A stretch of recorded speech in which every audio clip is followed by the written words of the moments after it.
В рамках торжественной церемонии награждены лучшие художники, чьи работы были представлены на специальной выставке произведений декоративно-прикладного искусства, посвященной 300-летию со дня рождения Махтумкули Ифраги. Выставка, организованная Управлением художественных выставок, Выставочным центром изобразительного искусства Туркменистана и Ассоциацией кладези разума Махтумкули Ифраги, стала настоящим праздником туркменского искусства. Жюри конкурса, в состав которого вошли известные искусствоведы и деятели культуры Туркменистана, тщательно отбирало работы, наиболее полные и ярко отражающие величие образа и наследия Махтумкули Ифраги.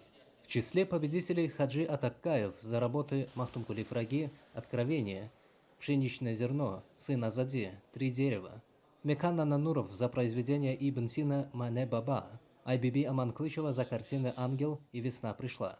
Кроме того, были отмечены работы многих других талантливых художников, скульпторов, керамистов, ковроделов и фотографов. Награждение лучших мастеров стало финальным аккордом выставки.